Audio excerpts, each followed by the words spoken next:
It is 7:30. We're going to call this regular city council session to order. The Pledge of Allegiance will be led by Lee Powers and the invocation by Maggie Katz. If you all please stand, please. Pledge allegiance to the flag of the United States of America and to the republic for which it stands, one nation, indivisible, with liberty and justice for all. Our Heavenly Father, as we gather here this evening, we humbly ask for your guidance and wisdom. We ask for your grace to unite us in harmony and understanding. Help us to make decisions for our community that are in line with your will and that bring about positive incomes. Father God, lead us in the right direction and bless our time together. Please watch over our community as we embark on one of our most important community events this Saturday, that being the celebration of Independence Day. This is not just a day of celebration, but a day that represents principles of freedom and independence. Please watch over and bless those employees and volunteers who work so hard to make this a meaningful event. Bless those in attendance and help them understand that freedom is cherished and that others before us worked so hard to enable our freedoms. Most of all, Father God, we ask that you hold the hands of our national leaders and give them the wisdom and grace to make decisions that continue to ensure our freedom of the United States and bring about the safety of the world. We need and continue positive outcomes that ensure our freedoms continue forever. We are on the brink of a troubled world, Lord. Please watch over us. We pray in the name of Jesus, your beloved Son. Amen. Amen. Amen. Item number 3, citizens be heard. There are no citizens be heard, which brings us to item number 4. Conrad, we're going to start with you. You look like you're having a good time there. Please let us know how you're doing and share your welcome with our citizens. It's good to see everyone, thankful for the upcoming Independence Day. Buddy? Welcome, everyone. Maggie? It's nice to see folks here this evening, and I hope you enjoy a holiday that's coming up. Pete? Yeah, a warm welcome to everyone. And there is a heat wave going on in this country, and there's over 50 cities that are going to be over 100 degrees in the next few days. And for some strange reason, San Antonio is not going to be one of them. So I'm very grateful for that. It's good planning is what that's called. Lee? I'd like to add to our prayer this evening with thanks for a leader truly inspired and motivated by the best of all things, and the fact that within the last 3 hours, Israel and Iran, between them, have come to a ceasefire. It's a glimmer of hope for humanity that this horrible event is over with and we might find peace. Amen. Thank you very much. Brings us to item number 5, presentations, commendations, and announcements. Item 5.1, recognition City Secretary Kristen Hutzel for the Municipal Clerk's Office Achievement of Excellence Award, recognizing excellence in the effective and efficient management of resources in the Municipal Clerk's Office during the years 2024-2025. Been here for a really long time, 37 years, and been participating in city governments for 31 of those. I have got to admit that in those 37 years, and knowing every city secretary that we have had, every city clerk that we have had in that time period, there is not a single one that can hold their medal with Kristen. She has been absolutely remarkable. Her temperament, her sometimes tart sense of humor, her efficiency, her excellence in performance. It would be a surprise if the Texas Municipal Clerk League did not recognize her and the people that work with her for their excellence in their management of the resources and their promotion of the municipal clerk's office and the professionalism that they bring to our city. We are truly blessed to have her as a part of a really great team of directors and officers in our organization. I commend Bill for his recognition of Kristen and her great abilities. And on behalf of the city council, I commend you for your performance, Kristen, and your leadership in the office and achieving a recognition that the city has never had. And it's coming up on 70 years of existence as a city next year. We all thank you, and I would ask you to come on down. I don't see any of your family members in the audience to have pictures with you yet, but they might have been embarrassing to your daughter to hear me say such nice things about you. So I just want to let you know that we can have a retake on pictures next month, and I'll say the same nice things about you if you can bring her This then. Saturday. I'm becoming quite proficient in Photoshop. Good. So you can add me into the photo and just bring her up here. Very good.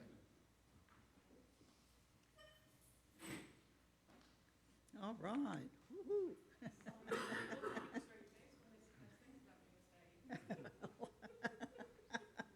Yahoo.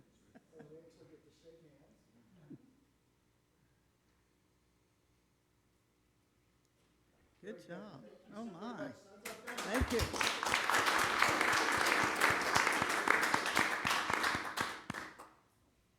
I think there's less than 30 given out a year across the entire state. This is a big deal. It's an application that has a lot of hard criteria and a lot of hard work. It's not one individual's doing, but it is, Mayor, you said it very well, her leadership that helped gain that recognition. Thank you, Bill. Brings us to item number 6, consent agenda. All matters listed under this item are considered routine by the city council and will be enacted by one motion. There will not be separate discussion of these items. If discussion is desired by any alderman on any item, that item will be removed from the consent agenda and will be considered at the end of the regular agenda items. Do we have a motion to accept and/or approve items 6.1 through 6.3? So moved. We have a motion from P to Maggie. Maggie has made a second. There being no discussion, all in favor say aye. Aye. Aye. All opposed, same sign. The motion carries 5-0. Item number 7, city manager's report. All matters listed under this item are considered routine by the city council and will only be considered at the request of one or more aldermen. Coincident with each item listed, discussion will generally occur at the end of the regular agenda item. Does anybody wish to pull any of items 7.1 through 7.6? There being no request, it brings us to item number 8, regular agenda items. Item 8.1, presentation discussion, CPS Energy and reliable electrical service throughout the city of Chavano Park. Sid Bonilla. Sid, come on down. Good evening, Mayor. I think, so we're going to start with the presentation, but my director, Lori Lopez, will start the first half, and then I'll conclude it. And I'll be on my tiptoes here because I'm a little short. But thank you all for having us today. We just wanted to give you all a little bit of information that we've pulled together from this area here. And I know we only have a little bit of time with y'all today, but if there are any further questions or follow-ups, we would be happy to get that information back over to y'all as we do. Next slide.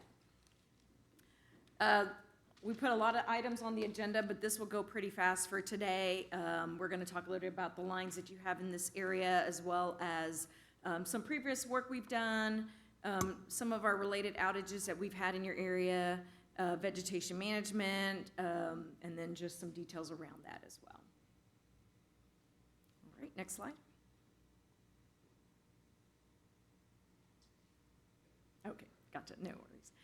Just kind of a really quick high-level picture here. It is just showing you our electric lines that we have out here. The blue is the overhead lines, and the green are the underground lines. So I know there's not streets or anything to that, so hopefully it can still be available to your knowledge of your area here. But just wanted to give you a quick look at what you have around in your area over here.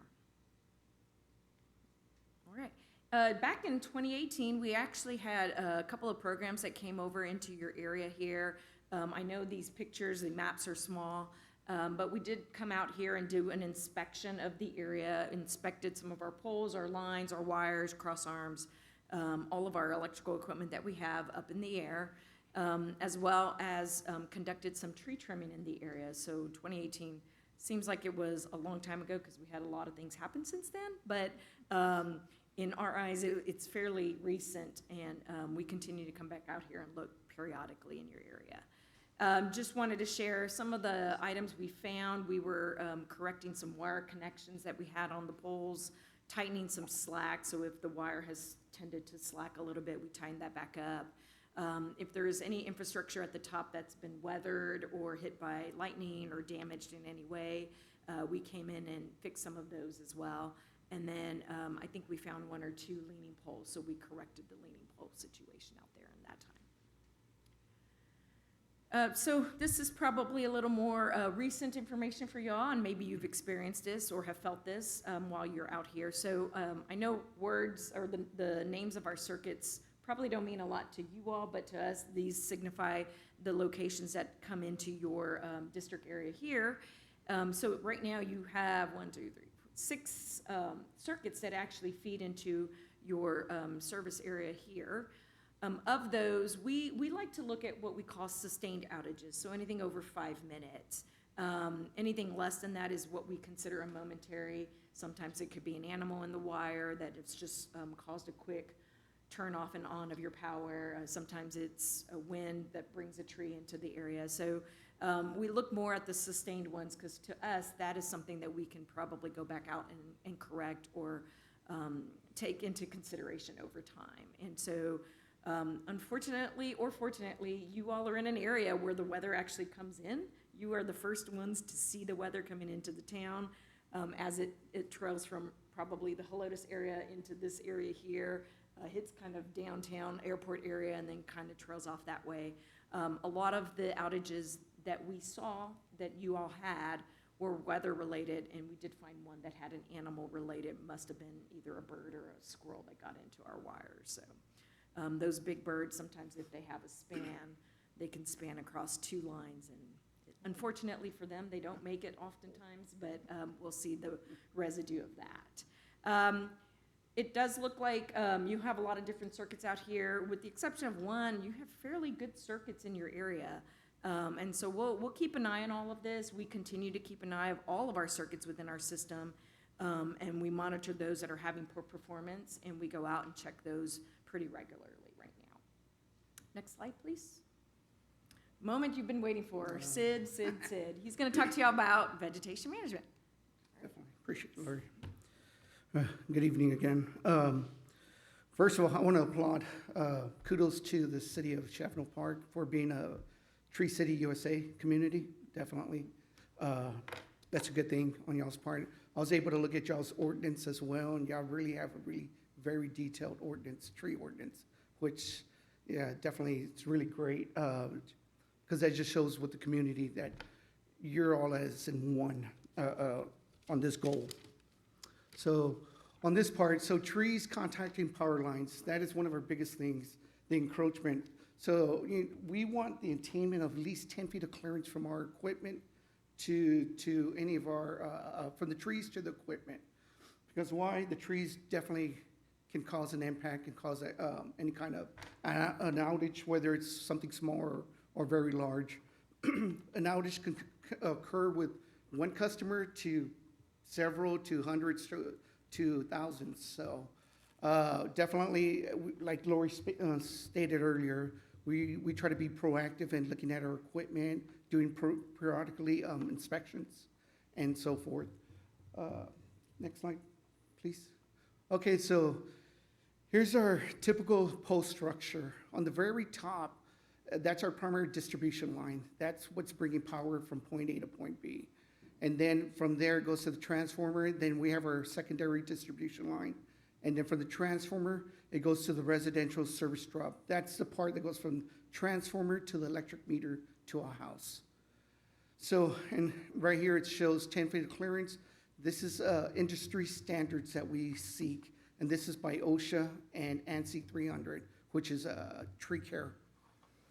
So, what causes outages? Emergency tree trimming, outages, trees, animals, and so a number of things can be. Our objectives, customer safety and reliability. And we always have an arborist on staff, and we do follow all Oakville ordinances. And we try our best to stay without that, out of that window of tree trimming, and follow your ordinance as well. Next one, sir. So here's the fun part, types of trimming that nobody likes. Unfortunately, it's not very aesthetic pleasing. Unfortunately, when you have a tree of any size, the location can be pretty horrible. So from side pruning, slope pruning, V pruning, to crown reduction. Every tree can be trimmed differently due to the fact of the species, the height, the location, and the proximity where the line is to the tree. So we can't just trim all the trees identical because it varies. Some trees might not even need trimming because they already hit their max height. So, but then we look at our target trees that are planted in the wrong, such as a sycamore that they plant right under our line. That tree's gonna grow up to be 70 plus feet. And it's right under our lines, which are about 40 feet. So that goes on to the part where the right tree in the right place. And definitely we try to push that on our customers and educating them, it's great to plant a tree, but make sure you're not planting it under our equipment. Our objective is to keep the clearances and making sure that we have that right tree in the right place. And by keeping the proper clearances, that helps you all, with a better reliability for the city of Chavanel Park. The participation from the city to the community is for the reliability. It's not, we just want to come and cut trees like this. We want to, provide great reliability to this community. And then, so all our personnel that work for us, contractors, they're all line clearance certified. So anything within 10 feet from the primary to the tree, anything within 10 feet has to be trimmed by line clearance trained certified tree arborist or tree trimmer. So we get a lot of customers that say they do their own pruning. We do not recommend that at all because you got to be trained to trim any trees within the 10 feet of clearance. So we do all trimming on the very top line that from the diagram that we spoke of, the primary distribution line and the secondary distribution line around the transformer, around the pole and the equipment. The service drop that goes from the transformer to the house meter, that we tell the customers to call in for a temporary disconnect. So what happens, a lot of customers love to plant trees all under that line and try to hide it a little. Unfortunately, that tree is going to cause an outage, so that's where it comes into play, in the right tree in the right place. We tell the customers to call 353-2222. If they're not sure of something, we have a team of 8 inspectors that can go out there, one, or even the vendors that we have, they have an arborist on staff, and they'll be more than likely to go look at and do an assessment of that tree. Next slide. What? So on this, my final statement, I would say is that we want to definitely create a partnership. I try to work this with all our communities. We have 32, if I'm correct, right? 32 suburban cities within CPS territory. Our territory keeps getting bigger. And the thing is, we want to create a great partnership that we're all on the same page. So other communities that we work with, they help us maintain that clearance of 10 feet. And that helps us from, preventing an outage. And then the cost comes down, and then it, keeps reliability to the neighborhood the best we can on it. So, but that concludes my presentation, unless there's any questions. Pete? Yeah, thank you, Sid. That's one of the things about CPS is the electrical service in Chavanel Park, as long as I've been here, is very, very reliable. Mm-hmm. And that's one of the things that you can actually, when something like that is very, very reliable, you often take it for granted. But one of the questions that I do have is, you mentioned that there were, or Lori mentioned that there were 6 circuits Yes, that sir. actually feed Chavano Park. Mhm. So we have about 1,500 homes. So that means there's probably over, if they're equally divided, that means there's over 200 homes per circuit. I know it varies. It depends on the circuit and how it's routed. Yeah, they're all different, and just because they're in your neighborhood does not mean that they don't pick up other neighborhoods surrounding Correct, y'all. yeah. So, it So may not it depends, necessarily just be right. dedicated to your area here. I think what we mentioned was, W422 is our biggest circuit that we have on. It's one of the larger circuits that y'all have in your city. But, so W422. my question is, let's say that a tree wasn't trimmed and it caused a shortage on a line, and it would knock out all the houses on that circuit, correct? It depends on where it falls or where it lands. So hopefully, you would want it to be further away from the start of our circuit, if you will. Closer to our substation will most likely take out the entire line, if you will. We do have other devices on there, like switches, smart switches, we call them reclosers, and we'll be able to use those to isolate the fault that we end up having, so that we can bring other circuits that are interconnected with each other to backfeed some of those areas in the temporary circumstance. And a reclosure closes 3 times, isn't that correct? Yes, Okay. okay, great, I've got a job for you. So Yes, if we see the flicker the 3rd time, we know that power's not coming back. So, yes, you So are. if we do see that flicker the 3rd time, how long does it take to restore power? It would also depend on how, if it's like during a storm, it depends on how quickly we can get somebody out there. So you are correct. Reclosers, what they do is they open, close 2 times, and the 3rd time, it stays open. That means it could not clear itself from the fault that it had. And so we hope that maybe if it's an animal, it falls off, and then we can recover and everything's good. But if it was an entire tree that fell on top of it, you're gonna be out for a little bit longer, obviously. What we can do is find out that information now into our system operations area.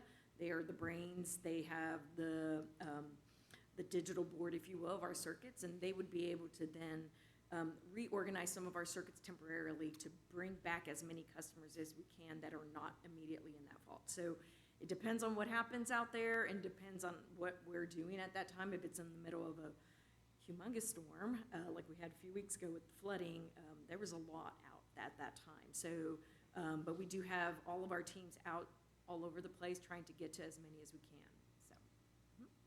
Okay, Maggie? If I may add one thing on her part, and that's why it's imperative that on your right-of-ways, that they, they're accessible, because that's another challenge to our guys, when, they can restore the power pretty quickly, but if they can't get to it, that causes the delay in restoring the power. So we push that quite a bit too on our tree trimming. But on y'all's ordinance, I saw that y'all have a pretty in-depth on right-of-way, city right-of-way, so definitely. Okay.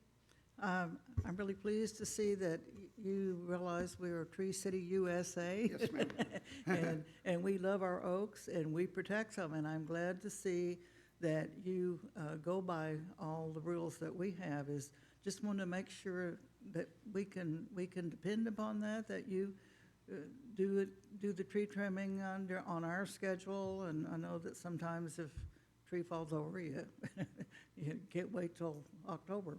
But just wanted to be reassured that those of our rules are followed. Yes, ma'am.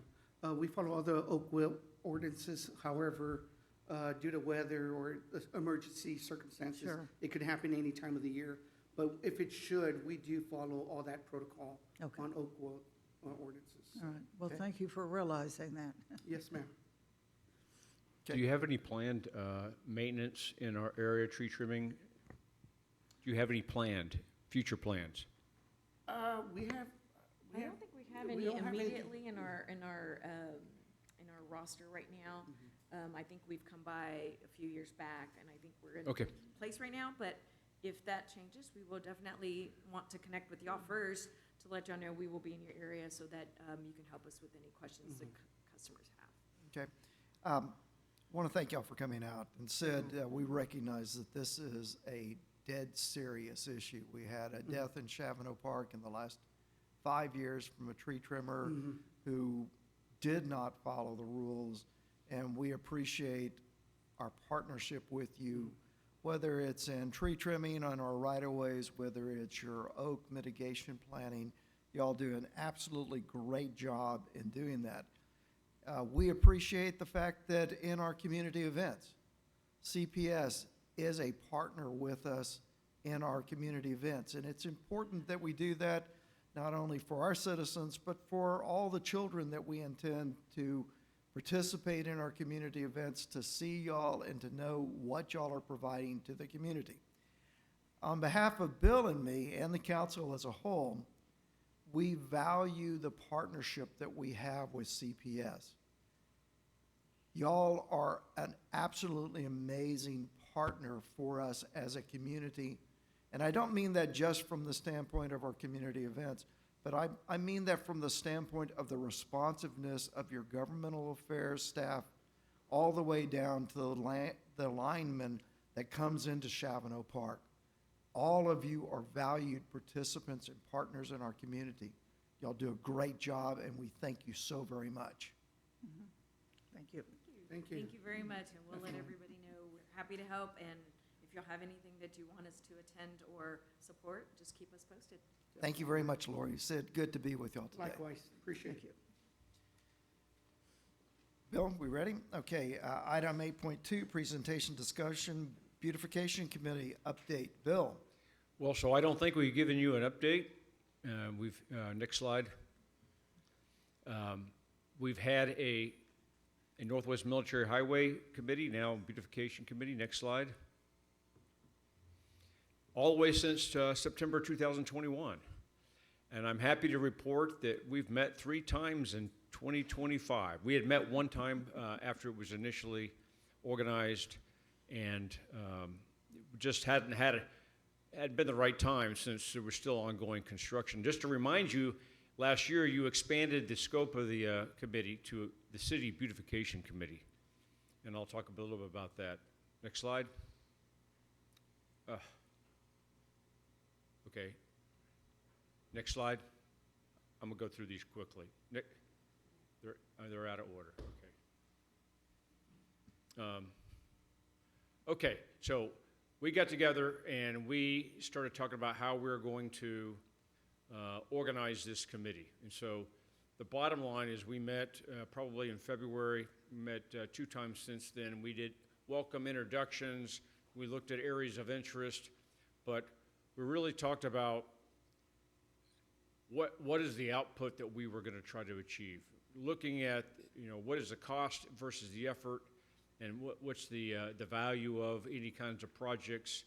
The idea is we would develop some projects and we would get it to you for budget workshop. Next slide.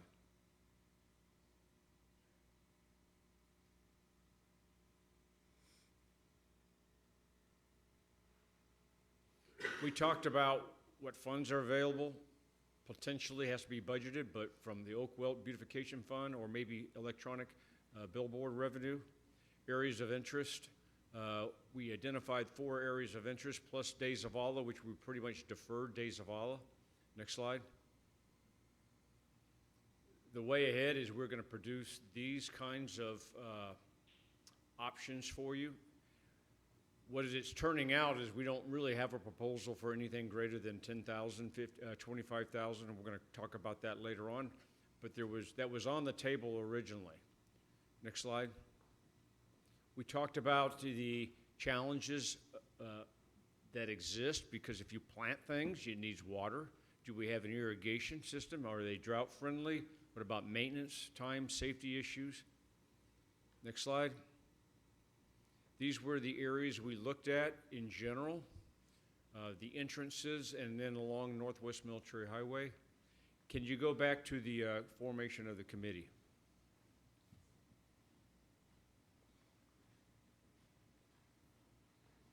Okay, so we met the first time and we broke the entire group down.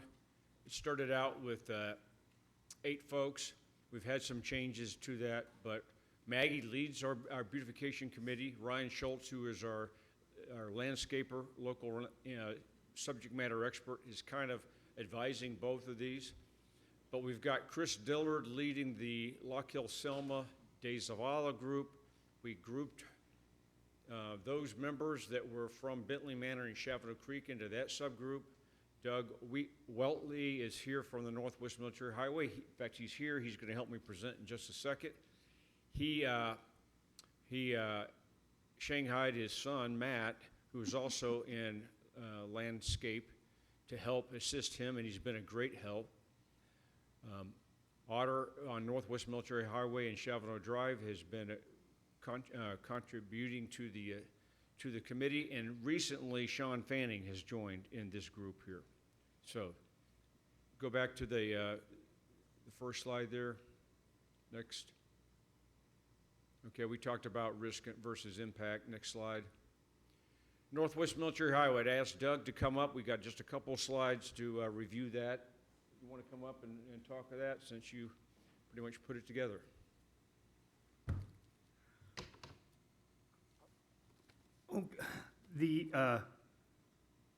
As Bill pointed out, we broke it down into the 5 areas, I believe. I'm going to touch on each one of them. The monument at Huebner and Northwest Military, we want to, as you drive by, there was signs blocking part of that. There's really 2 telephone poles in the middle. Practically, if you're driving up, you'll see the poles before you'll see the sign. But we can't change that unless you can convince city public service, no. Okay. We tried that. We did move the city population, and you're entering Chavano Park. We did move that. I think it has been moved, hasn't it? It has been moved. Yeah, it has, because that was blocking the view.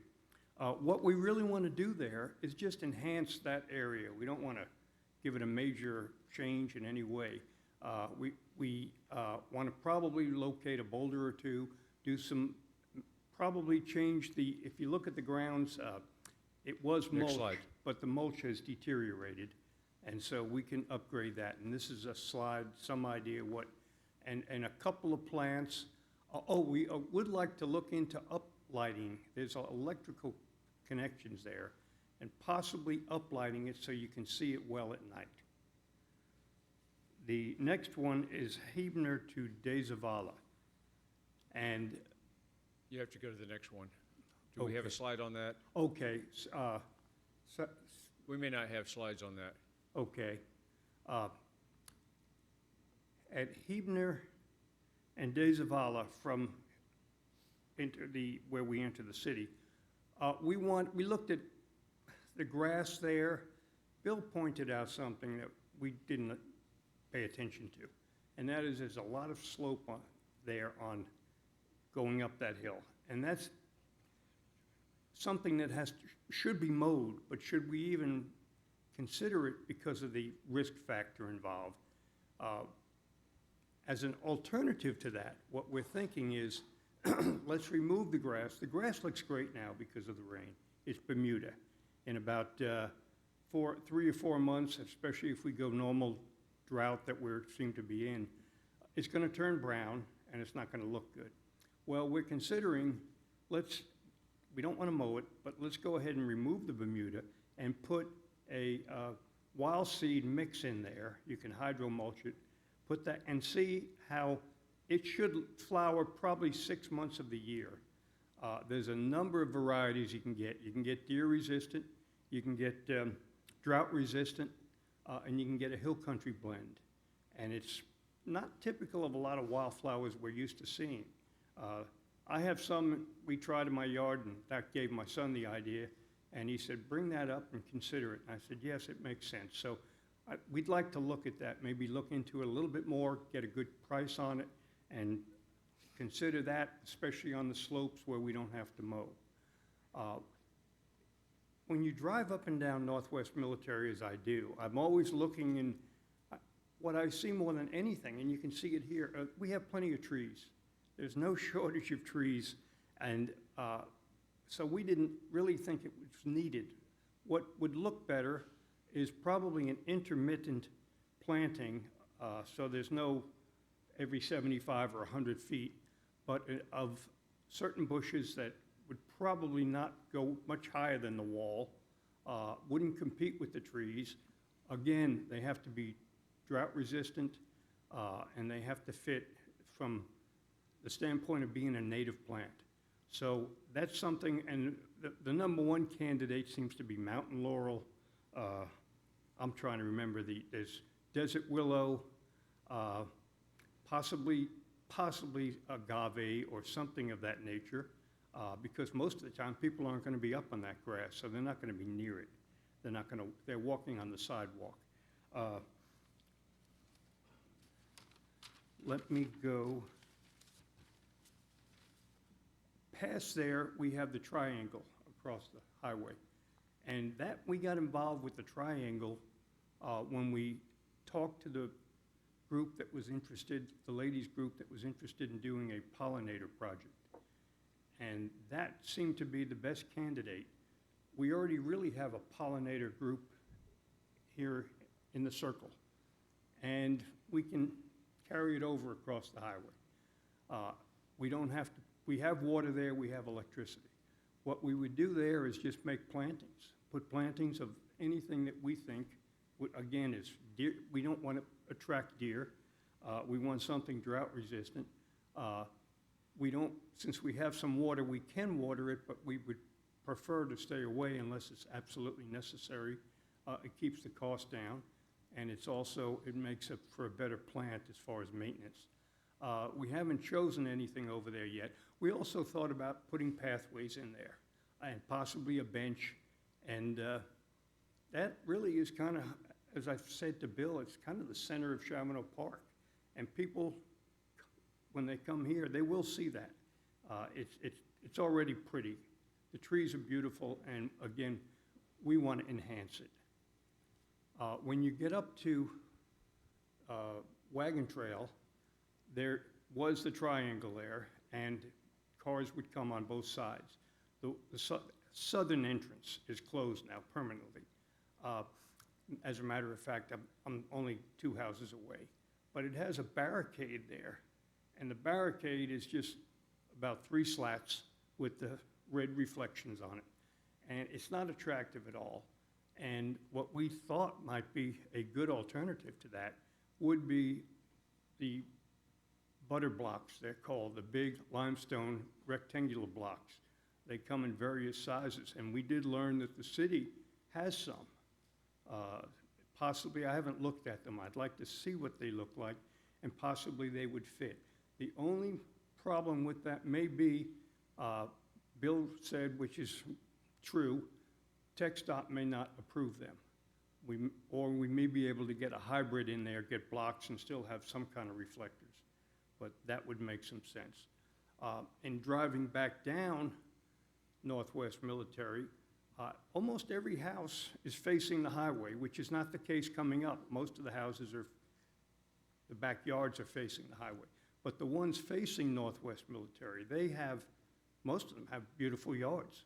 And we don't think we want to do anything there. You can't really, unless the people voluntarily want to enhance that area because of the new construction is done and we could improve or they want to improve their yard. I think I've covered all of Okay, thank you, Doug. Does anybody have any questions or comments for Doug? Conrad? Okay, No comments. Appreciate the work. exactly. Bill? Next. So Chris couldn't be here. She's out of town. So I'll just summarize real quickly what's going on there. Next slide. Key recommendations, focus in all on Lock Hill Selma for the most part. Trim trees, done. Repair sprinkler system, mostly done.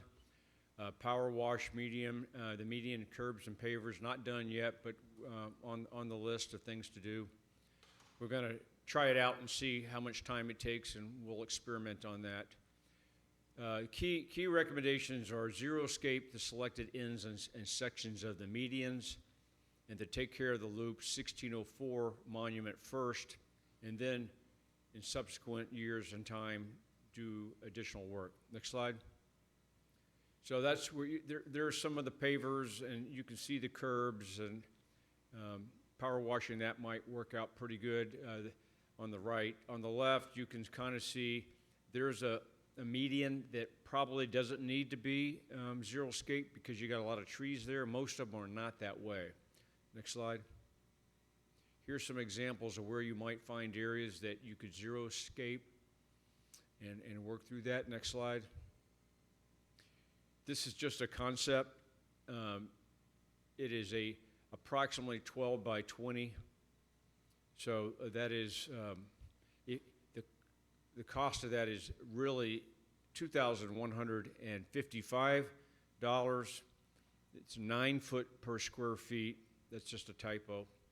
And the idea is that none of the actual mediums are exactly 12 by 20, but you would take a 12 by 20 area equivalent, and you could zero-scape it, similar to what's happened across Bentley Manor. And their concept is to primarily put granite, chip granite, crushed granite with, it's got a ground cover underneath it, put the chip granite, and then put drought-resistant native plants that would not need watering there, and then line that with rocks around it. So they've got Texas River rocked 2 to 6 inches as a border, crushed granite with boulders and plants. Also in there is a metal lining, a landscape lining to keep the granite in. So that's just a basic sketch. Next slide. This is the monument. What they've done is they photoshopped and put some yucca plants and some grass and some boulders. And we're currently in the process of getting with the owner. It's a doctor's office, and trying to see what we can collaborate with them, where some of it's in the right of way, some of it's on his property, but it would be something that would be funded from the city. Do I have another slide? I'm not sure that I do. So the way ahead is really coming to you with an amount of money for Lock Hill Selma for Northwest Military Highway, focused on maybe three projects for each one of them, using initially my concept is a beautification committee funds, and maybe it's 10,000 each for 20,000, because no one's proposing a huge project, and then doing that as an initial start. So I think that's my summary. Okay, thank you, Bill. Does anybody have any questions or comments for Bill? Pete? So Bill, do you see this as a multi-year project where you do several projects every year or one project a year and then do that through time? I do. You all know I like incremental improvements and change. And so here's, and the other thing is you learn. You know, we do one of these zero-scape medians, and maybe you only focus on 4, or maybe it's 2. We see what goes on, and we focus on that monument up there. Then the next year we recycle it. As we don't want to, obviously, if we're using beautification committee funds, we want to keep a healthy reserve there and not use it all. Okay. Maggie? Yes, I'm really appreciative of everything that the committee and Bill have done. It's been sort of a moving target, and it's not easy, but everyone bringing their ideas has come up. It's going to really make Chavano Park look great, especially if we can put in the garden, the pollinator garden in the triangle across from the fire department. The women's club, we're looking at it, trying to secure a grant to do part of that. It's $4,000. It isn't a lot, but that again is also a moving target. But I think that even if we don't get the grant, that the city would certainly move forward by going ahead and working with that property. And it's, we'll let everybody join in on planting and weeding and all of that stuff. But I am pleased with all the work and the dedication that the committee has.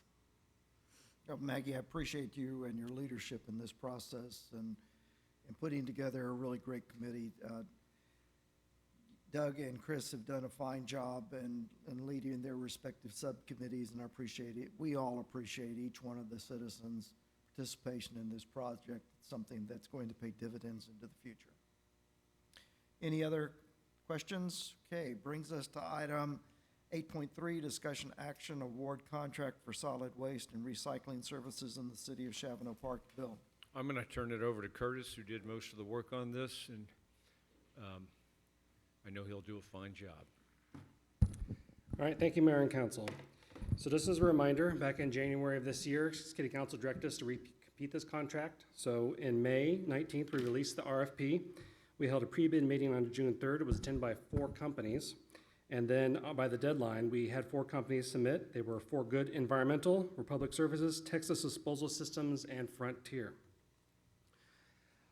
And the city staff is recommending Public Services for the award of the Chavano Park Solid Waste and Recycling Services. Sorry, we have version control. Just a second.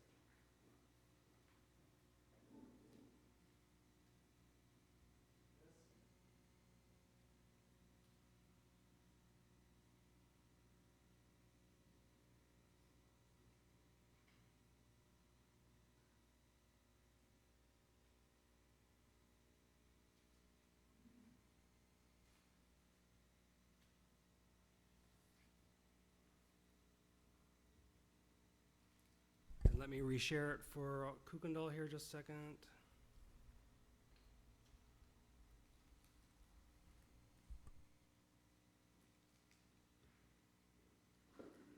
All right, where I meant to start with here is look back first before we launch into a recommendation.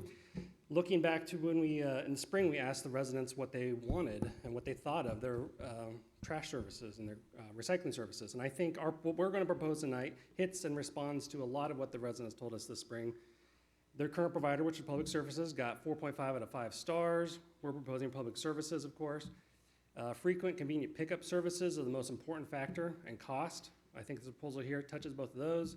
55% of people there at the bottom responded they did not want to reduce their garbage pickup even if it saved them money.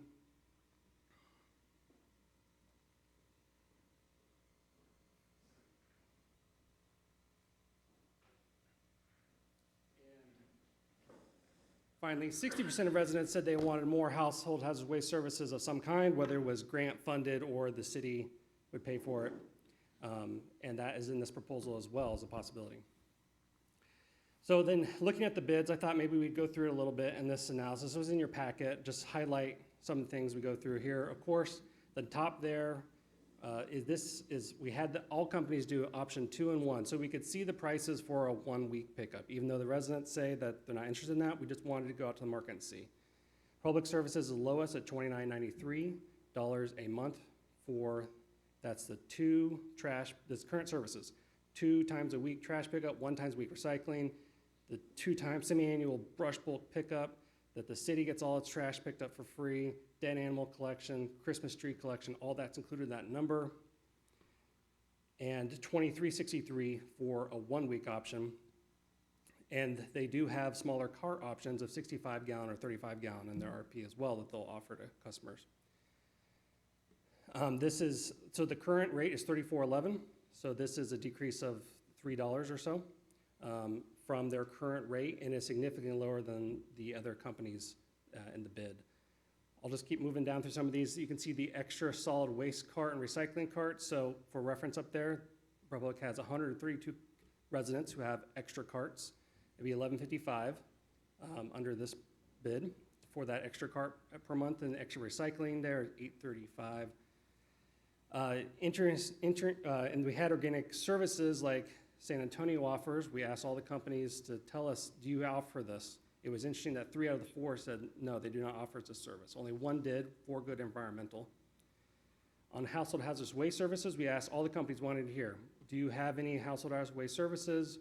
What would the cost, the availability, the acceptable materials? We wanted that information. 2 out of the 4 provided that at roughly within pennies of each other on the monthly cost, and that is an option that we could do with Public Services under this. None of the companies, we also said, we currently do semi-annual. If you would prefer quarterly or monthly or some other configuration like some other communities want to know, none of them said they would want to change it. That was interesting. And the rate modifications there, you can see CPI is what Public Services is proposing. And interestingly, even though it was not a part of our contract, we did not write in there you had to do community donation, but 2 companies said they would do a community donation. And rounding out here in the commercial, now in the roll-off containers, we've had some complaints over the years that there weren't 10 and 15-yard roll-off containers. Not a single company we went out to market had that even offered as a price. But then moving down to the 20, 30, 40, you can see at every single point, the entire way down, Public Services is the least expensive compared to the 4 bids we received.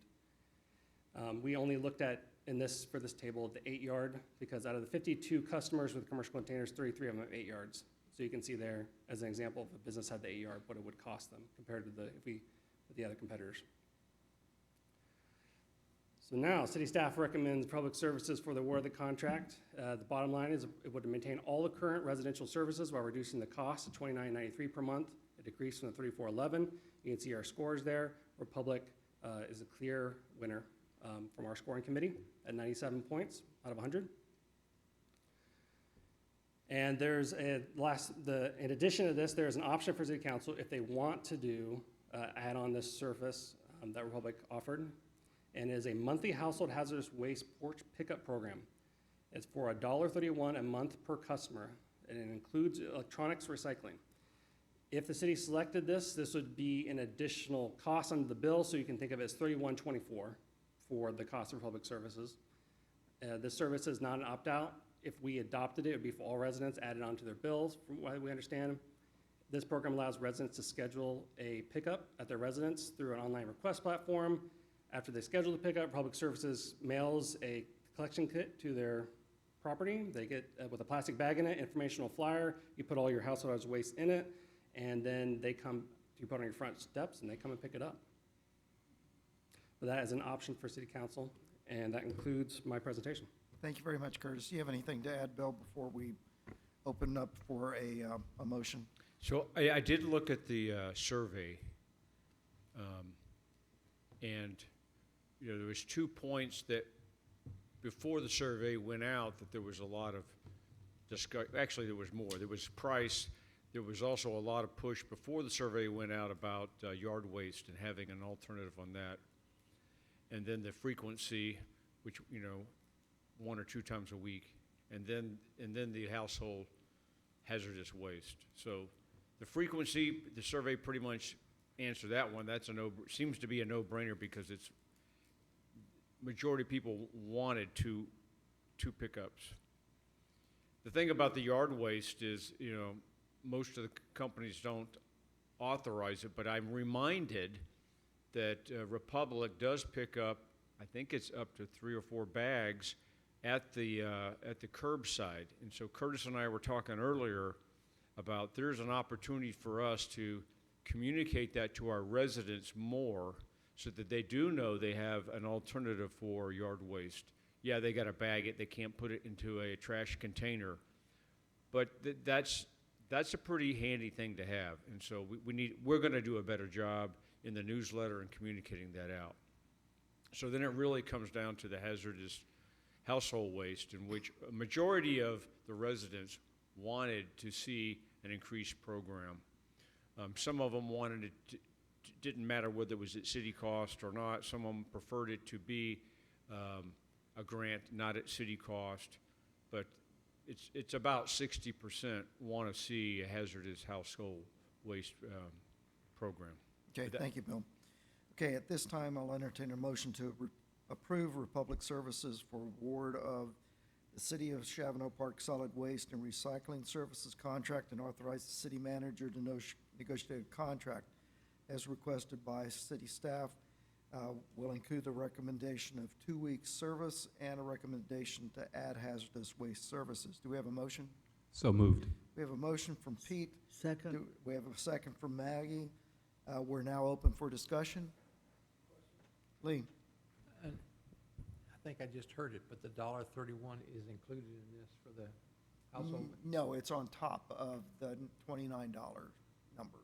Okay. So it goes, 31.24 $31.24 is the would be final the number. monthly cost, down from Excellent. $34.11. Yeah, so down about $10 a quarter. Pete? Yeah, so a comment and a question.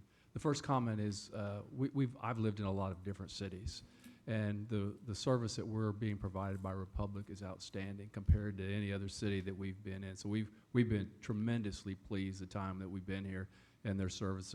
Their guys are friendly when they pick it up. They make sure they do a good job. It's outstanding service, and we're very, very pleased with it.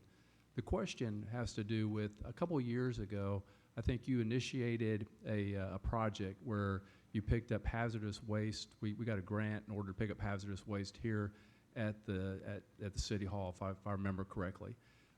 Could you kind of explain a little bit about that? Because if my memory serves me right, we actually had to turn people away. I think we were going to run that till we got a certain amount, and then we had to turn people away. Could you refresh our memory on that?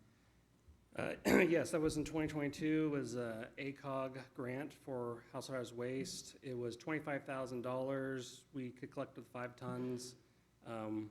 And we closed it 2 hours, a little bit after 2 hours and 15 minutes after we opened it at 11:15. 90 cars had went through, and they already dropped off 6.2 tons. And so we cut it off because we were in danger of anything that was over the grant, we were going to have to bear the cost. And I turned away 30 cars after that, after we closed it down, and just processed people in the line. And so within 2 hours, we hit over, and it ended up costing the city, I think it was like $1,300 above the grant. So not too hard out of a hit, but. So a real definite need in our city in order to be able to handle hazardous waste. And my other concern is, and probably this is more of a comment, is that if there's not a way to dispose of that hazardous waste easily, then people probably take other means in order to get it disposed of. And sometimes it's appropriate, environmentally appropriate, sometimes it's not. Thank you, Pete. Any other comments? Okay, before we take a vote, I will give kudos as well to Republic Services for the services that they have provided. Their staff members that are on the ground here in Chavano Park do a great job, and they're very responsive when one of our citizens is a little bit tardy, and they still make the second round back around when they call Bill and ask to get their trash picked up. Don't know how much of that has to do with Tom, but we commend him as our government representative. Tom, we've only been working with you for 12, 14 years, and by golly, thank you for being with us that long. We appreciate the services of everybody on your team. And when we all go to TML, we'll say nice things to your boss about you. Okay, we have a motion to approve the Republic Services Award of the City of Chavano Park Solid Waste and Recycling Services Contract. Authorize the city manager to negotiate a contract which will be based on twice-a-week service, including a hazardous waste option. All in favor, say aye. Aye. Aye. All opposed, same sign. The motion carries 5-0.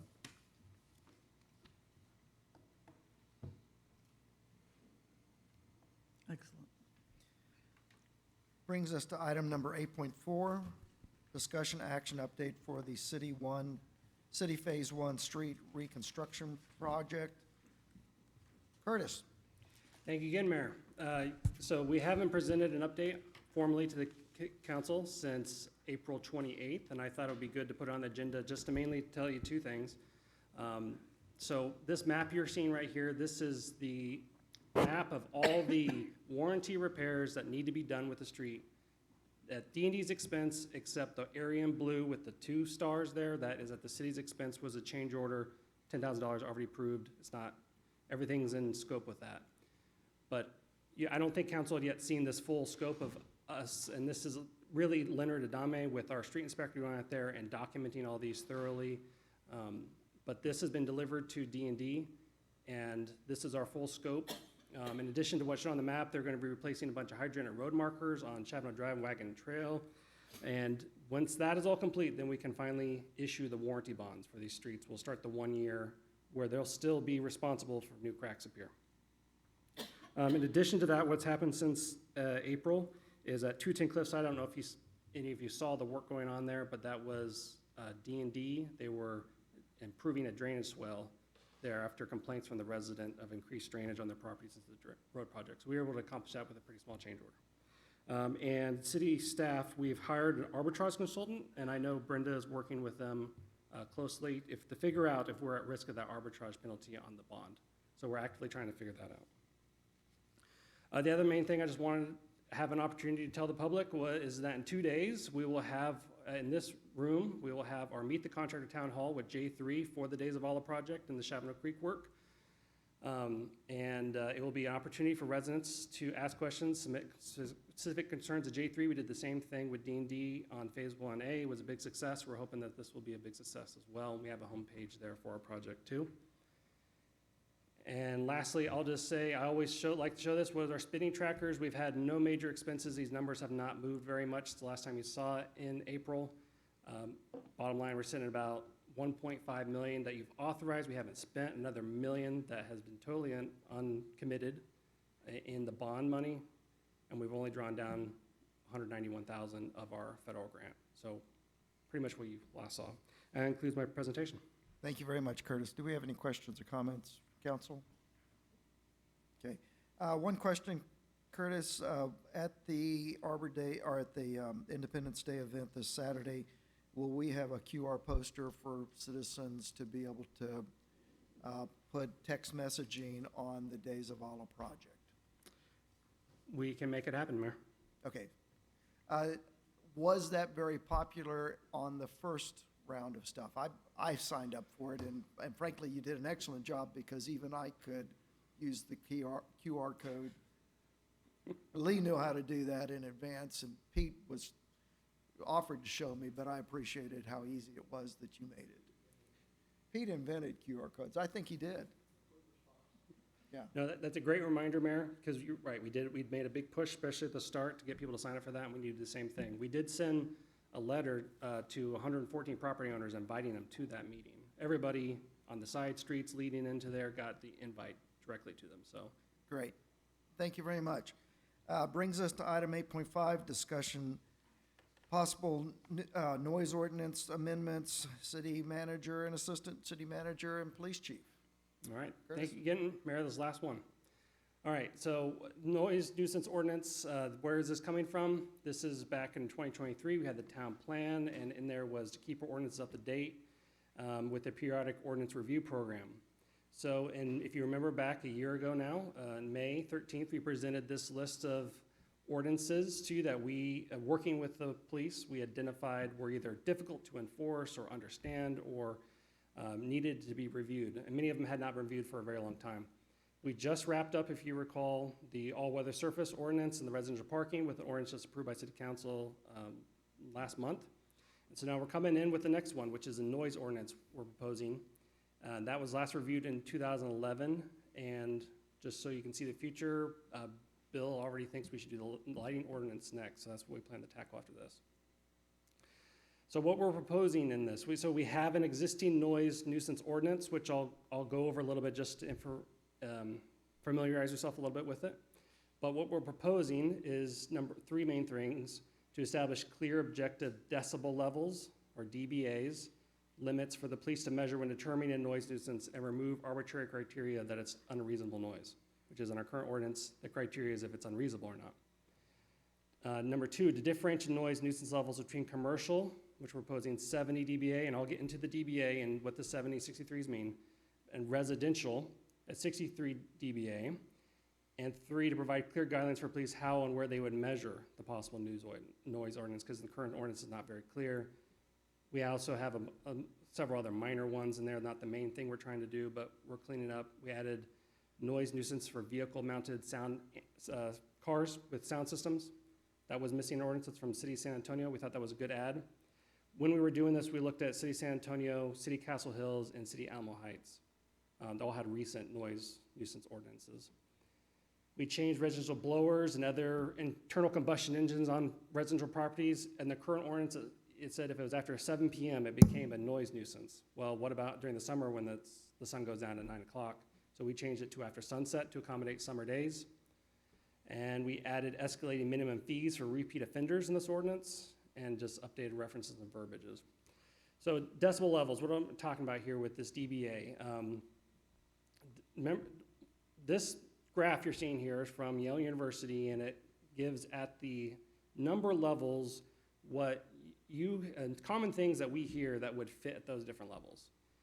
And a decibel is a logarithmic unit used to measure sound intensity or loudness, which is just important for the logarithmic because every 10 dBA, the sound level doubles in intensity.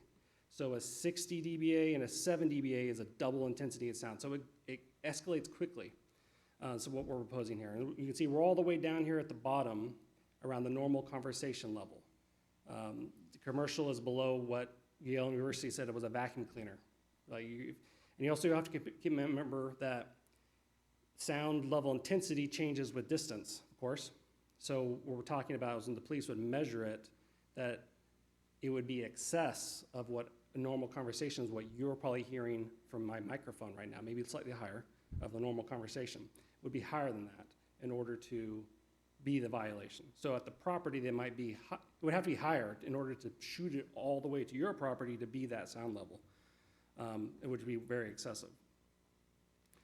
And so the dBA that we're referring to is just the measurement when it's modified for humans and how we hear stuff. So where we got the 63 dBA when we started this was from City of San Antonio. That's their standards, slightly higher in the commercial. Here's, all this is existing. There's only one new, which I mentioned. All this is existing, and we had a list of 13, we're down to 12. We combined 2 that were kind of repetitive, but they're all up here, and this is existing. What we in our ordinance have is declared as noise nuisances. Disturbances, commotion, vehicle horns, non-emergency signals, emergency signaling devices, radios, TVs, PA systems, stereos, musical instruments. This new, we're proposing the vehicle-mounted stereo systems. Yelling, shouting, similar activities, animals and birds when they're under a person's responsibility, loading or unloading merchandise materials, construction or repair of buildings and road car construction, noise-sensitive areas. It has, when you make noise around these noise-sensitive areas of schools, churches, hospitals, residential leaf blowers, other similar, mowers, other weed whackers, those kind of types of devices, commercial establishments adjacent to residential property. And of course, it's not saying that everybody who uses an air blower is an automatic noise nuisance. It's that in the current, if it was unreasonable noise from an air blower, we're proposing it would be 63 dBA, something the police could actually measure rather than just it's unreasonable. And there's exemptions to all that list I just showed you that's spelled out in ordinance. It exempts noise from normal traffic flow, noise from emergency utility repairs, emergency sirens, emergency alerts, road construction, excavation when it's approved by the city manager, outdoor school and playground activities, other events, the city, like our events, outdoor gatherings. They list public dances, shows, sporting events. And finally, I'll just touch on where this is new, which is this language based off City of San Antonio, where for the method of noise, so when the police, when they would measure it, how would they go about it? Whenever portions of this chapter prohibit noise over the certain decibel limit, measurement of said noise shall be made with a decibel meter or application. So you just can't use me, who downloads a decibel app on my phone. I just can't use that. They have something better than me, basically. You don't position it so as to create an unnatural enhancement or diminution of the measured noise. So, that's would be in their policies how that would typically be done. But traffic error, other noise backgrounds are not included in this. So if a plane is flying over and you measure it and then cite them, that wouldn't be fair. And measurements are taken from an adjacent property under separate ownership from the property generating noise, which from my understanding, that is from Alamo Heights, and that means that a police officer could be in the right-of-way. If it's coming from a property, they could be in the right-of-way. If a neighbor makes a complaint, they could be measured from the neighbor's property. If they can't access that property, if they got access near another nearby property, it gives them flexibility. It's just they don't measure it from their property, but it's in separate ownership. And that concludes my presentation. This is just a discussion. We wanted to present it to you and ask for your guidance on this. If you're comfortable with this and want to continue, then we can prepare the public hearing and the first reading of the ordinance and continue working on this. But I'll conclude there. Okay.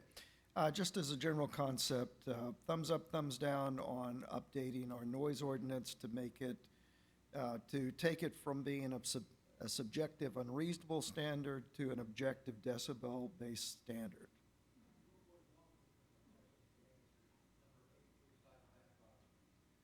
Okay, can we go back to that? And Lee, I'm going to look Thumbs at up. this way while you're doing that. Anybody, thumbs up, thumbs down, objective based? Okay, Conrad, are you okay with the general concepts? Thumbs up. Okay, Yes, sir. thumbs up.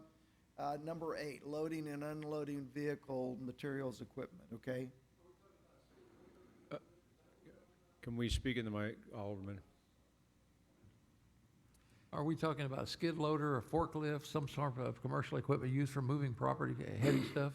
The way I read the ordinance, it would include that. It would also include a moving vehicle, coming in, trailers. Though it's fairly broad, and a lot of the terms it's using in there aren't defined in our ordinance, what merchandise is or unloading and equipment. But yeah, I would say it would include a lot, skidsters and forklifts. And Yeah, because they're naturally very noisy devices, especially in the middle of the night, if they've got something like. Yeah. Actually, when I'm thinking about that, my first thought is it's the backup noise that OSHA requires you to have, Yeah. and that it's and there's a decibel level that is required by OSHA so that you know to get the tarnation out of the way. Yeah. And so now we have limited the times of delivery. Do we have a problem with that under state law because we're a general law city as opposed to a home rule city, Bill? I'm just asking because that was a great question, Lee, and I hadn't thought about, what happens when it gets to be 7 o'clock and you have a business that's still open and available to take deliveries at 7 o'clock. Yeah. I think that there's always going to be an exception, one-off. And what this covers is if you have it continuously happening over and over again, we don't want that to happen, and you got to move.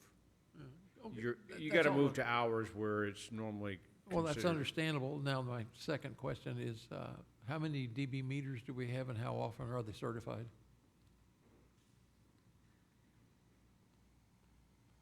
I'm hoping it's not a 40-hour course to use that thing. No. The decibel meters we have, we bought a couple years ago. I'm not aware of any certification process for them. We have 2 of them that are maintained with code compliance and then the patrol supervisors.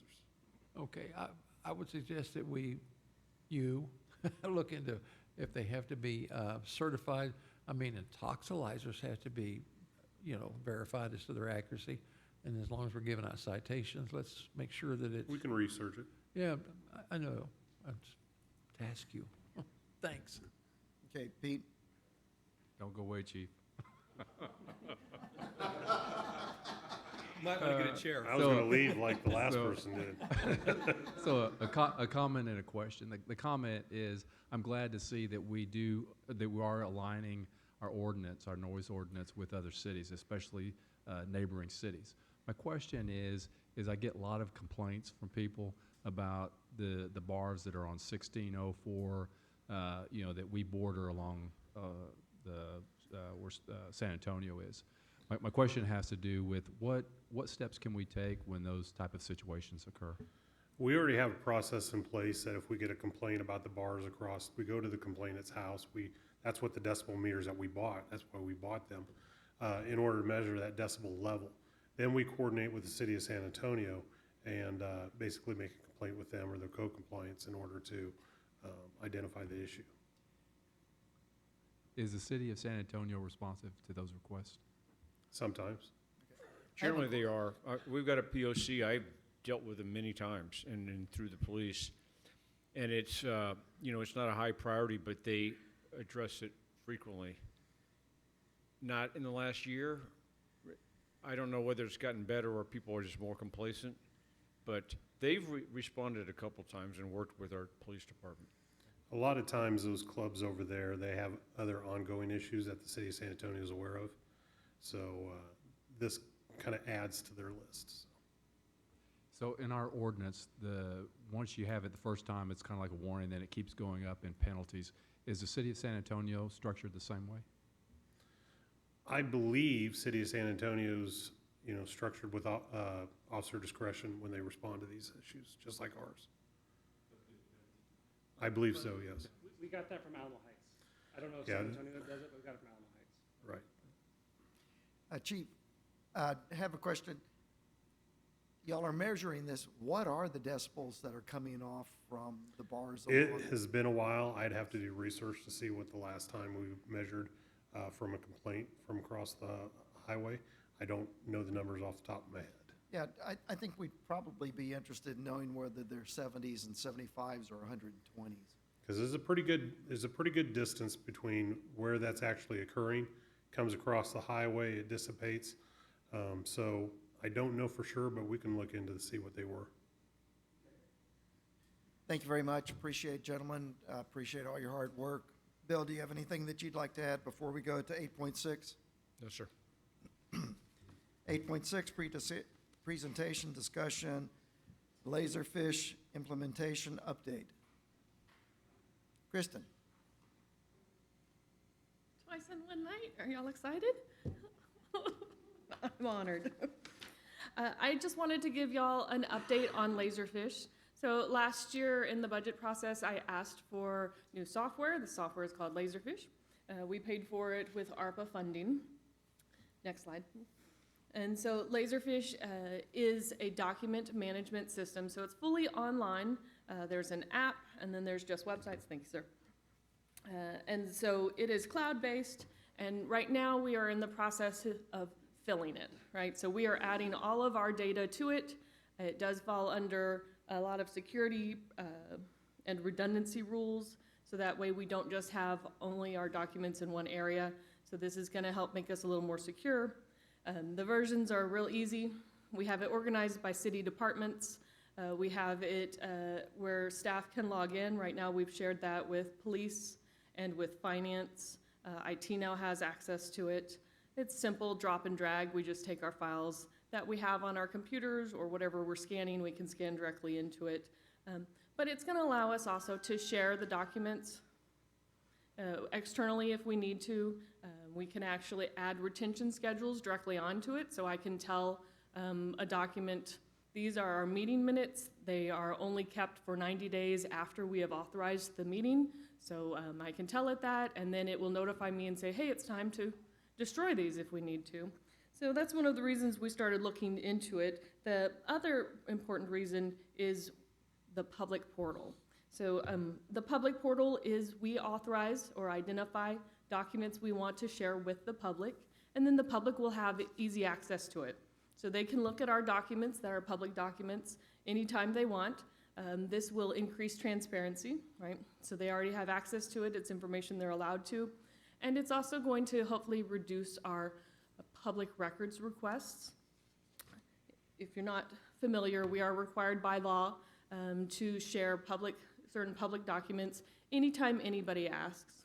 So this is one that's on our website right now. I have a dashboard, and we update it every year. It's updated, it's updated immediately. So it's tied to the actual records that we have. And so this tells us live data. So this one we pulled today. We've completed 124 open records requests this calendar year. You can see the majority of them are the police department, so almost 40% are police departments. So a lot of times that's an easy request. It may just be, I want a copy of my police report, and so we get the police report out of the system, we redact it and make sure we're not sharing information we're not supposed to be sharing, and then we provide it to the requester. We have some more detailed ones. Sometimes for admin, they ask for our contracts, or they ask for personnel salary information. Fire, sometimes they're asking for EMS reports. So each document has a different level of redaction that we have to provide. And so that's sometimes time consuming. And so this is just something that we do all the time. Right now, we're spending about $3,000 a year to keep our records in an off-site location. So they charge per box. We have boxes and we have big tubes, which we hold our big maps in. And so that's got a flat rate of just being off-site. We have about 250 boxes right now that's in that site. So I'm hoping to reduce those numbers a little and move them into Laserfish to help decrease the costs involved with that.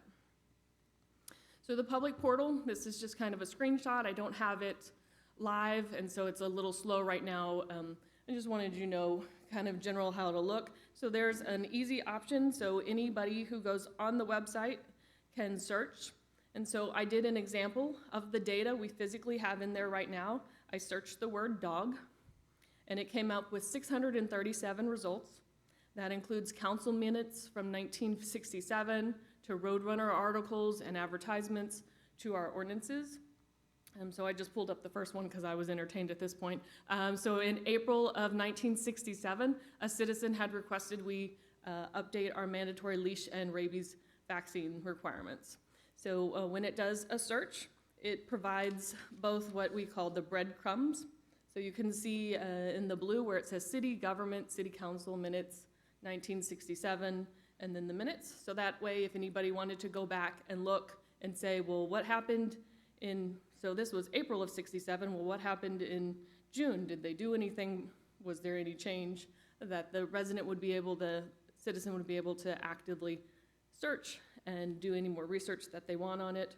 It also provides on the left-hand side, you see the little thumbnails, so the small pictures of the pages. So on this document, you can see it's a 4-page document, and those are what the 4 pages look like. It also allows the word that we searched is highlighted in green, so it makes it nice and easy. You can find what you were searching for, and then you'd also have the ability to download and print it. So you can print that at your house, you can have that information. We do have the ability to redact the information before it goes out, and we have the ability to not just do the legal mandatory redactions, but we can also add voluntary redactions if we want, before we put the document on the public portal. The second thing we found in the search this was from the Roadrunner. It was an advertisement, you know, so if I were looking for information and go, oh, that's not relevant, it's funny, but it's not relevant. We were advertising for something in 2004. When we look at the search results, there were a whole bunch in 2004 for those dogs in the newspaper, so I gotta assume that that's all advertisements. The third result that just popped up was an ordinance from 2023. So this is to help provide information and ease for our residents. Residents, instead of searching for a word, they can actually browse. So at the top of the website will be a button that says browse. When you click it, it brings it to all of the files that we share. And then on the bottom of the website is also the ones that I picked out that I thought were most used. So the minutes, people are gonna wanna get to ordinances, they're gonna wanna get to minutes, they're gonna wanna get to newsletters. So someone could go to this website every month and click on newsletter and just see our newsletter. So this is also gonna take a little strain off of our website. This has more storage capacity than what we currently have. The second part of browsing, so if I were to go into minutes, I was curious about our minutes. This is our 2025. We have 4 minutes that we've authorized. So we can see all 4 of the council minutes there on the left. It does show you a preview on the right, so you can make sure you're looking at what you want to look at.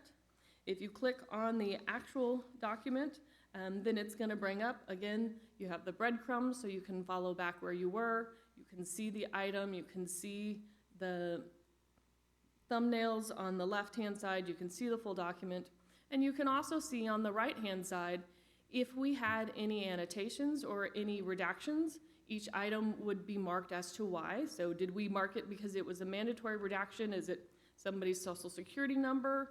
Or did we mark it for a voluntary redaction? Maybe we wanted to take everybody's physical description off of the, reports. We can provide the information with whatever redactions we want.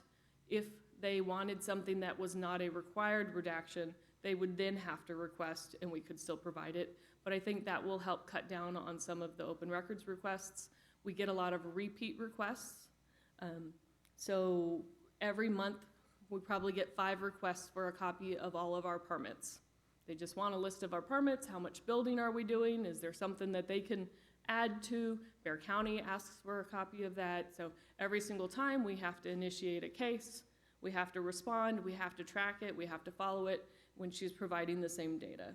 So we want to help minimize some of that when possible. On the right side, you can see that where it says template, we've created templates, which give us an item or to fill in. So this tells me both the approval date and the meeting date. So this meeting was in January, y'all approve your minutes a month after, which means anything that we used notes-wise, so everything y'all write down today, or that I write down, we keep for 90 days after the approval. So now I have tracked that. I can search those items. I can search it that way and say, tell me all of the minutes that happened in 2025, or tell me all of the minutes that were for a regular meeting. So with this program, the most important thing I'm doing right now is cleaning up. So if you noticed, some of the titles are different formats. We have a consistent format that we use now, but that has not been the case in the past 69 years. So some of the documents are labeled differently, and I'd prefer them to have a common labeling system, easy for the public to be able to recognize. I'm also putting eyeballs on every single document and making sure that it is what it says it is. It seems that about 10 years ago, we had a project where we paid a company to scan documents. So they didn't look at them, they just scanned them and called them what they thought they were or what they were told. And so sometimes it's not always accurate. So I'd like to put a little more eyeballs on it, and then we need to decide what we're gonna redact. So that cleanup is really the most important part before we share this with the public. We have the ability to evaluate workflows. How can we make it more efficient? I don't wanna look at every single piece of paper we have. I know. We have forms that we can share with our customers, so if we needed to, we can make an electronic request for the public records requests. If we wanted to, we could make our Pavilion application online and still take the paper ones. And then we can also evaluate it for what I call internal business processes. So we can do performance reviews through here. The joy would be when, by the time it's done, it would actually be its own document, and it would be saved, and then it would go automatically to their personnel file. So it does have that ability. Just so y'all kind of see, I'd like y'all to see what we're doing. When we talk about workflows, one of the things I can do is I can look at each document and identify where I'm looking. So in this example, City Council, I'm looking at special, and I'm looking at the date. I'm also looking at ordinance numbers. It reads it and it just fills it in. So I don't have to go and say, this is the meeting minutes from September 9th, 2024. It knows that. And then we set up a workflow for it to actually create its own folder. So then it says, this is gonna go under City Council, and this is gonna go under 2024, and I'm gonna name it 240909, you know. So that's all things that we've gone through, and we've kind of set up the workflows. Here's a sample of a survey when we did the salary surveys this year for the compensation committee. I wanted to test the forms, so we created the salary survey. It's a form. We emailed the link out to people. It could have been put on the website. People filled it out just like any other online form. In this case, we had them attach a lot of documents because we wanted pay tables and org charts and some larger documents, and it was able to accept all of those and provide us the information, so we know the forms are working.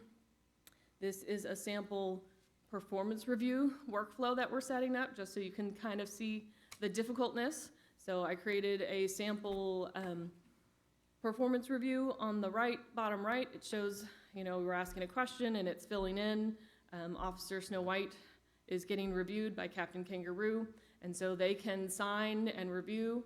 It has a whole bunch of circles in it because if the next step wants to be able to kick it back and say, hey, here's an issue. So in this one, the lieutenant said, this is too high. You need to re-review that and send it back to the captain.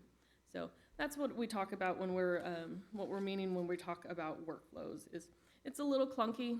There's better systems, but for workflows, but for document management, this seems really good. It's pretty common in most cities.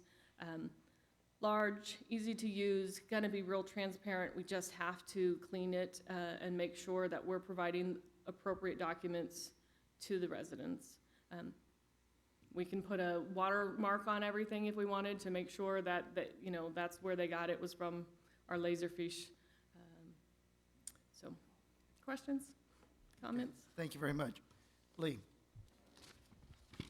That was a beautiful presentation. Is there any way I could get a printout or electronic file so I can read it? Because your printer was on fuzz. I mean, I couldn't read any of the Okay. words. Yeah, I can send you the actuals. I can send you all the link. It's, there's screenshots. It's I'll screenshots get of Pete it. to show me what to do with a link. That's right. Pete? Yeah, so I know when you do these projects that they're very tedious, but this is very important. I guess one of the things that I was really surprised at is the number of public records requests that we get, and I was even more surprised at the time that it takes y'all to respond. There's less than 3 days, and you're responding to most of these public requests for records. So to me, that's amazing. My question, well, I've got two questions. One has to do with how big is the mountain here? So I know you mentioned that we have a lot of boxes. What did you say, 200, 250 boxes? 250 boxes off-site. Okay, is it fair to say that those off-site boxes at least have 1,000 pages in them? Yes, yeah, a ream is 250, so yes, we have better technology now, so scanning is not as much of an issue. If you're familiar with our back area, we have 4 massive vertical files that are permits, all permits, and last year I had Marissa start scanning them. So she's alphabetically going through all of the streets and scanning all of the residentials, not even for this project, but just so we have the ability to access them easier. And she's 1.5 of those through, and that's taken about a year, and that's a harder thing to scan because they're different sizes, different shapes. She's actually sorting and labeling. So scanning can be, is not gonna be our biggest challenge. Getting the information in there is not our biggest challenge. It's reviewing it. It's viewing it, identifying it, making Yeah. sure we're not releasing anything too soon. Police has been using it for, I would call it the transient files, so they have like daily reports. They only have to keep the daily reports for so long. It's a good, easy storage. IT has set up the big scanners so we can just drop them directly into Laserfiche. It gets to there, and then it sits in a to-be-processed folder before they move forward. Okay. Yeah, so I appreciate that. I realize now that the mountain is pretty big here. So my other question is, moving forward, I know one of the things that's very difficult is to get people to adapt to the new system and do everything electronically. I mean, I'm probably the world's worst about that. I've tried that several times to go totally electronic, and I keep grabbing onto paper. So how are we enforcing that to where we're having people go more electronically versus paper? We do not have a process or a policy in place that's requiring internal staff to be electronic. The Open Records Act does kind of encourage electronic because there is a charge for paper. That's set by the state. We're sending, I think, 10 cents paper, and so we tell them when they send in their request, do you want it electronically? I'll send you an email, and it's easy and it's free, and unless there's incumbent, if it's a large thing, if it's counting people's hours and stuff. But most of the time it's free, and so it's been pretty easy for them. Staff has been excited. Even Bill gets excited. Sometimes he asks me a question, and I can easily search online or search through the computer, and he gets a quick response. And so he has fully supported and embraced electronics. Okay. Bill, do you have anything that you'd like to add? I have hundreds of folders and thousands of files saved, all by name, whatever, and so one of those categories will be City Manager Hill at some point in time, and I'll dump it all in there, and it'll be available to everyone. My predecessors, bless their hearts, I got a We can't whole... say nice things about people, let's just not say No, anything. I said bless their hearts. I have folders for each one I of know them. what that means. I I have grew up with folders for Southern each one of Baptist. them, and I've committed to organizing my files in a way in which it'll be useful, and this is a great tool that will be establishing continuity for that. My concern is when I do my files, I never can remember whether I put it under B for banana or F for fruit, so. But you can search both on Laserfiche. Kristen, thank you very much for your presentation. Sounds like a great deal. Looking forward to an update on how this affects us on our records retention. We have some different hard dates that we let go of things. With Laserfish, we may be able to let things go on different dates than on our calendar dates. So we want to make sure that we incorporate those at the end of the process. Okay, this brings us to item number 9. Our favorite time of the evening, a motion to adjourn. Do we have a motion to adjourn? Lee has made a motion. Maggie has seconded the motion. All in favor, say aye. Aye. Aye. All opposed, same sign. The motion carries 5-0. We are adjourned.